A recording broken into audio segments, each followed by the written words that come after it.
Hey, Brandon here. Welcome back to the channel and thanks for tuning in. It is week 7 edition of the 2024 NFL Draft Rookie Stock Report. Man, that is right. We are in the 2024 draft cycle. We are at the beginning. It is mid-October.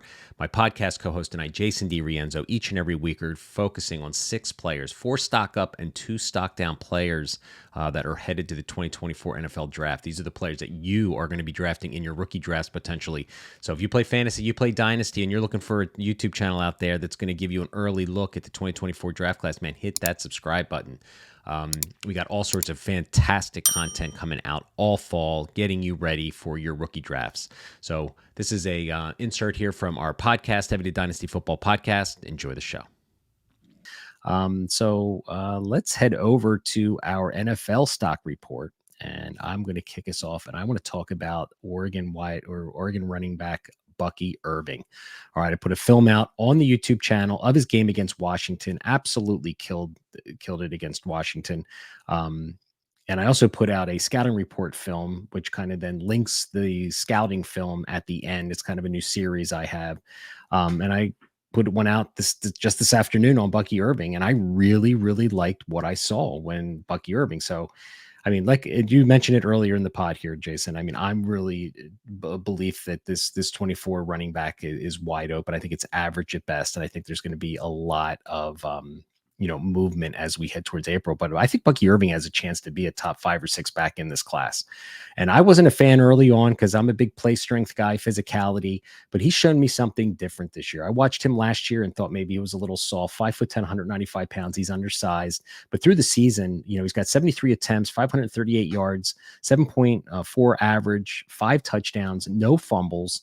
4.23 yards of contact after contact, 31 missed tackles forced. These are all in the upper echelon percentages of the 2024 draft class. And then there was on the program on the TV against Washington, there was a stat that popped up that I screen recorded here to talk about. 21% broken tackle percentage is the 6th highest in FBS.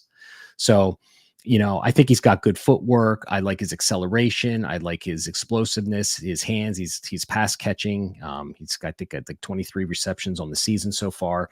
And I like his toughness and competitiveness. So the knock on the kid's going to be, his play strength and his size at 5'10", 195. So I'm not expecting Bucky Irving to come in and be a 3-down back in the NFL, but I can see him carving out a role similar to maybe Tajay Spears a little bit. When he went to the Senior Bowl last year, he kind of blew up. Bucky Irving is not a senior, he's a true junior, but I could see him maybe following the kind of path where an NFL team takes him to complement maybe a bigger back on the backfield.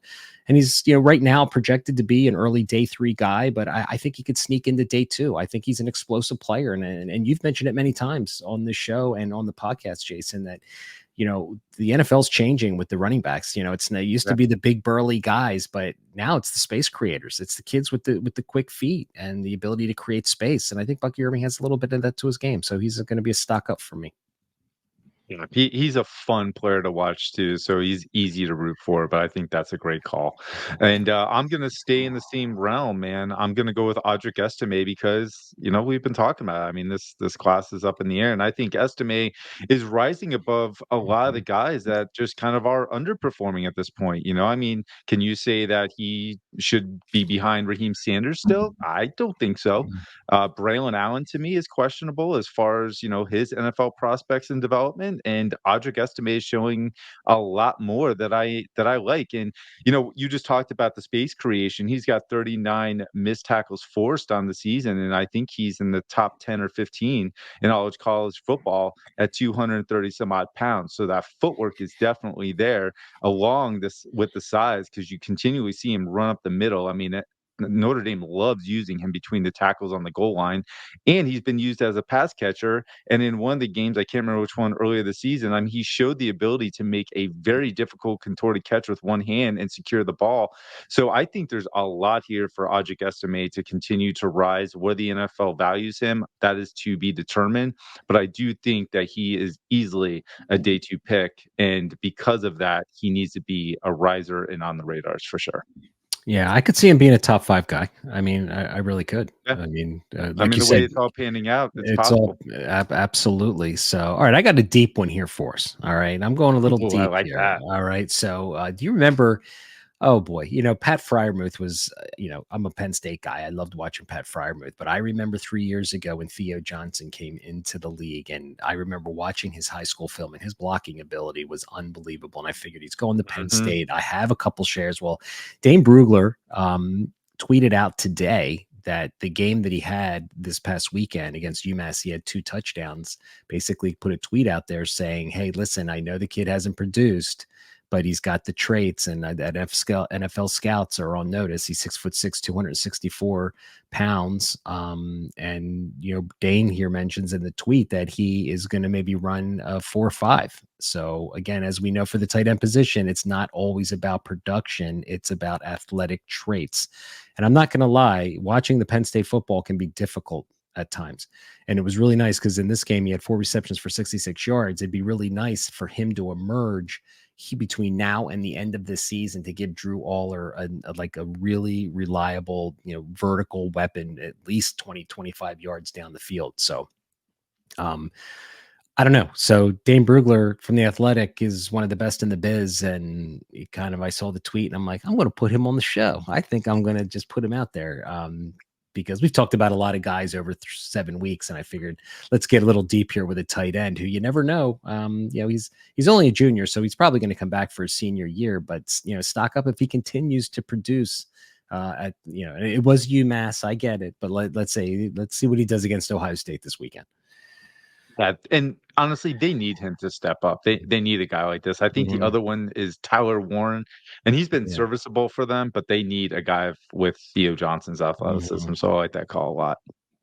My next guy is going to be Michael Penix. I mean, this one's pretty simple. I mean, he just had a huge win over Oregon.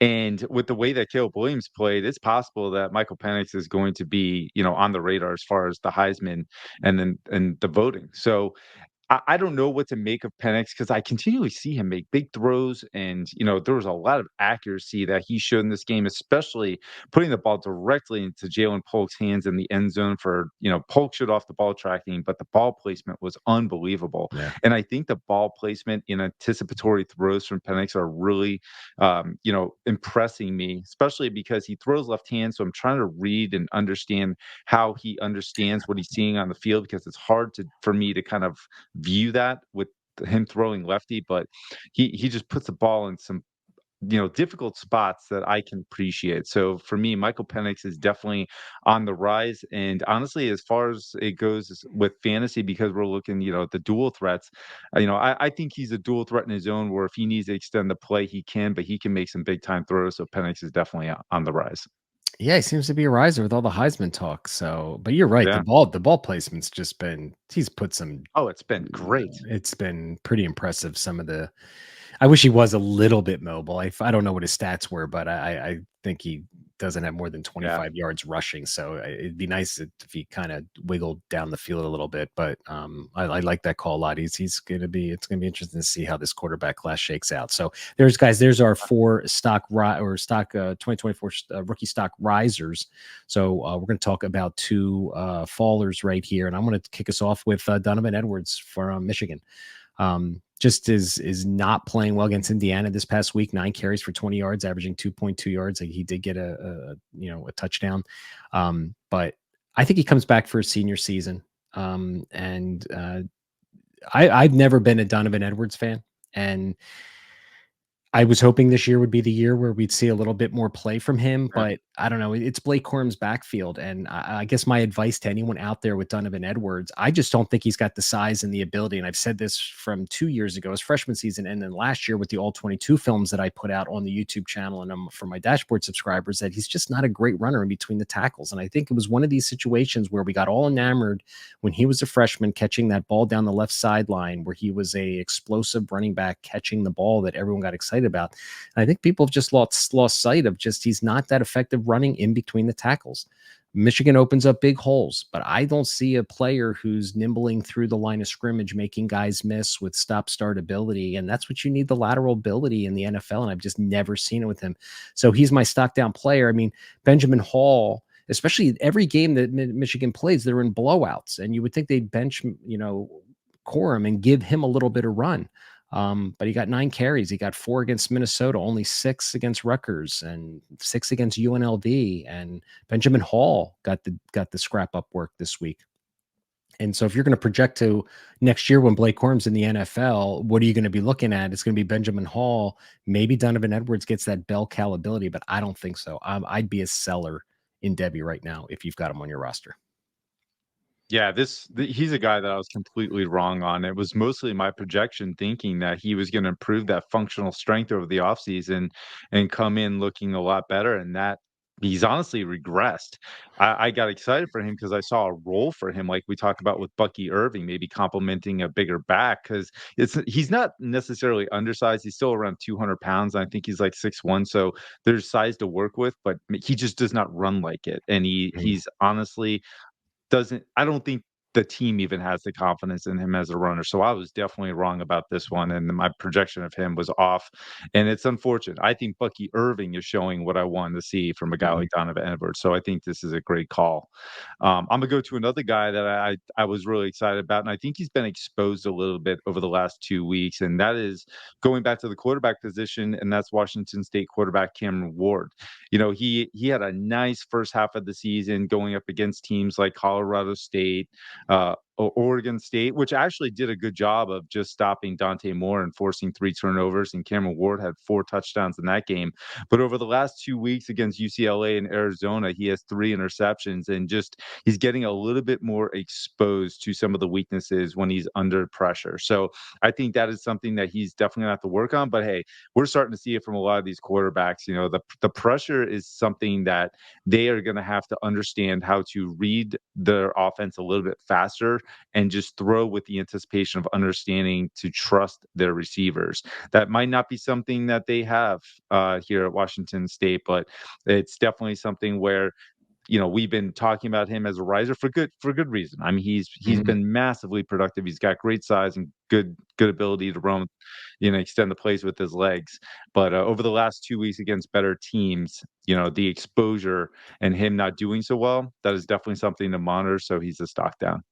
Yeah. Yeah, that's understandable because I think he was just stock up for you earlier in the season. So, and that's Yeah, great. and that's when he was doing really well. Yeah, And I gotta look at the situation, 2 better teams, and he's faltering a little bit. So you got to put that in consideration. I like it. I mean, you got to be honest with yourself, and you can't get tape lock on Absolutely. someone just because you like someone. Be willing to change. So, all right, there you guys got it. There's our 2024 stock report players for week 7. I can't believe it's week 7 already.